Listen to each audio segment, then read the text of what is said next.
32100 হ্যাঁ।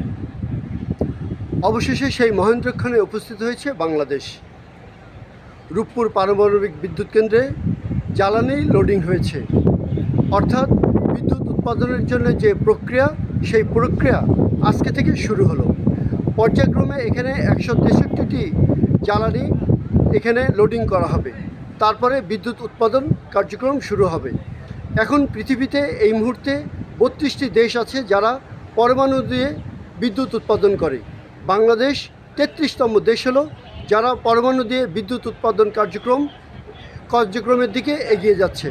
আমরা যতদূর জানতে পেরেছি, এখানের কর্মকর্তাদের সাথে কথা বলে, এখানের প্রকৌশলীদের সাথে কথা বলে, আগামী আগস্ট মাসে পুরোপুরি পর্যায়ক্রমে ধারাবাহিকভাবে 300 মেগাওয়াট বিদ্যুৎ উৎপাদন হবে এখান থেকে, এবং তখন সেই বিদ্যুৎ জাতীয় গ্রিডে দেওয়া হবে। সেই সময় প্রধানমন্ত্রী তারেক রহমান এই কার্যক্রম উদ্বোধন করবেন। আমরা আজকে যেটা দেখেছি যে এখানে উদ্বোধন করা হলো IAEA এর পক্ষ থেকেও, কিন্তু IAEA এর মহাপরিচালক এখানে পানি দিয়েছেন। এছাড়া রোসাটমেরও মহাপরিচালক এখানে উপস্থিত ছিলেন। আমাদের বাংলাদেশের বিজ্ঞান ও প্রযুক্তি মন্ত্রী এখানে উপস্থিত ছিলেন।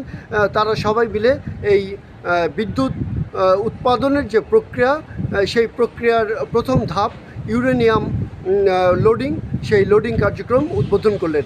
আমরা এখন দাঁড়িয়ে আছি রূপপুর পারমাণবিক বিদ্যুৎ কেন্দ্রে। আমার পেছনে যে এই টাওয়ারগুলো দেখছেন, এগুলো কুলিং টাওয়ার বলে। এগুলো একটি একটি কিন্তু প্রায় 60 তলারও বেশি উচ্চতা সম্পন্ন। এখানে এই বিদ্যুৎ উৎপাদন করতে গিয়ে যে পানিগুলো গরম হবে, সেই গরম পানিগুলো এখানে ঠান্ডা করে সেগুলো আবার ব্যবহার করা হবে। এই হচ্ছে এখানে কুলিং টাওয়ার। আমরা যদি আরেকটু দেখাই, এখানে কিন্তু রিঅ্যাক্টরটা, যে চুল্লি, আমরা যে ইউরেনিয়ামের কথা বলছি, সেই ইউরেনিয়ামগুলো কিন্তু এখানে থাকবে। এখানে যে আমরা ডোমটা দেখতে পাচ্ছি, সেই ডোমের মধ্যে সেটি বার্ন করা হবে।